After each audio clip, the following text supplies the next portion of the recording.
Perfeito, Bruna, perfeito. Análise muito interessante. Eu gostaria de voltar a uma parte da sua fala, né?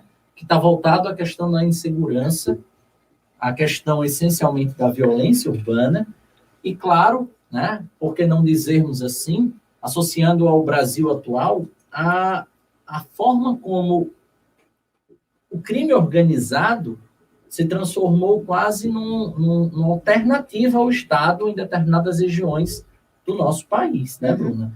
E o quanto que isso se transformou num dos graves, se não o principal problema do Brasil atual, não é mesmo?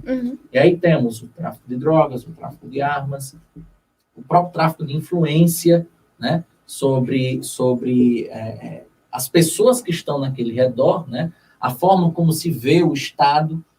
Poxa, o que aconteceu recentemente no Jacarezinho é a prova real disso, né? A prova real de que boa parte dos moradores que estavam ali, né, se viram na sinuca de bico. Poxa, eu estou aqui de um lado a polícia, do outro lado um familiar meu, um vizinho meu.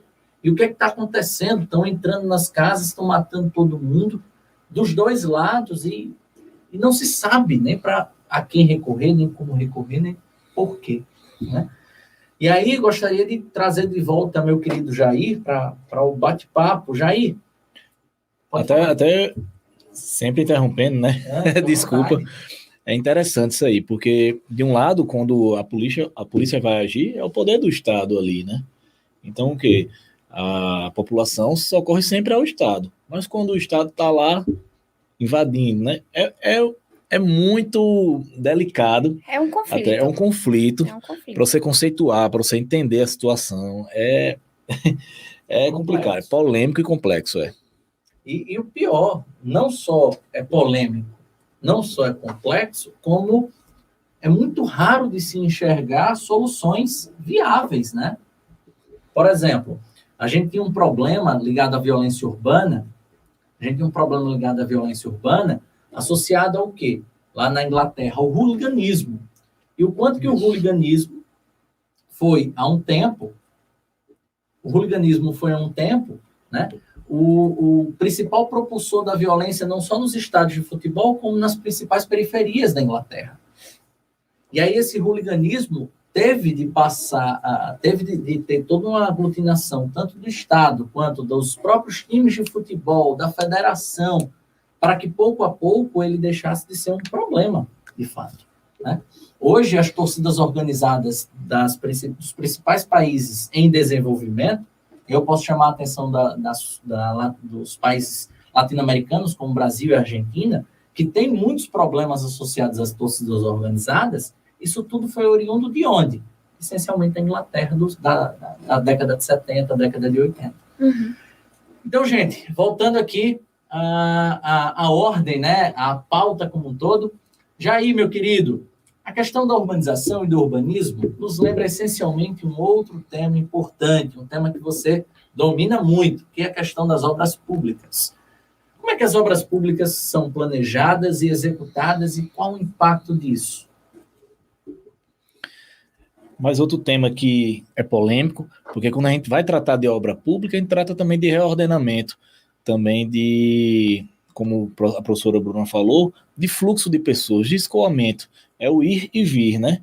E para a gente conseguir realizar uma obra pública, às vezes a gente tem que fazer desapropriações. Então, o quê? Desapropriações de imóveis privados. A gente vai mexer na vida privada de alguém, entendeu? E sempre o privado quer, como eu disse, se defender, se resguardar, não é? Então, o quê? As obras públicas são importantes, são relevantes demais, não só quando eu digo sobre o fluxo de pessoas, mas obras públicas até sanitárias. Se a gente for pegar e voltar lá para a época do Império do Brasil, certo? Para o século XIX, a gente vai ver que existiam, sim, obras públicas sanitárias, certo? Referentes ao Rio de Janeiro. Você pode ver lá, historicamente, você pode pesquisar, se eu não me engano, tem até um site, que é um site que reúne informações da época sobre obras públicas, sobre engenheiros, e todas essas questões. É um começo de uma urbanização das primeiras cidades do Brasil, né, que sofreram esse processo, né? Então, o quê? Até é interessante, quando a gente estava discutindo aqui sobre outros temas, sobre urbanização, cidades organizadas, inteligentes, uma cidade que é inteligente até hoje é Brasília, mas só que Brasília cresceu tanto que cresceu o seu entorno, que hoje em dia é desordenado.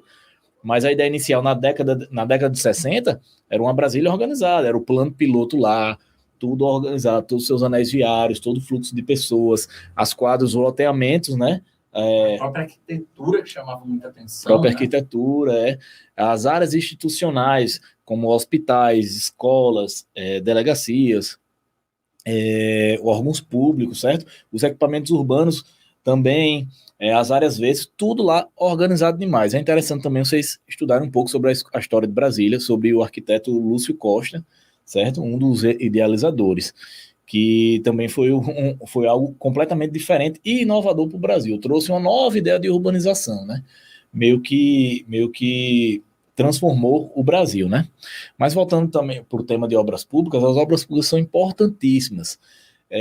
Vou dar um exemplo aqui, muito palpável, talvez há 10 anos atrás, não sei se vocês se recordam, mais de 10 anos atrás, se eu não me engano, há 13 anos atrás, ela ficou pronta, que é a ponte Newton Navarro aqui, né? Que é mais uma ligação da Zona Norte com as outras zonas, a Oeste, Leste e Sul de Natal, né?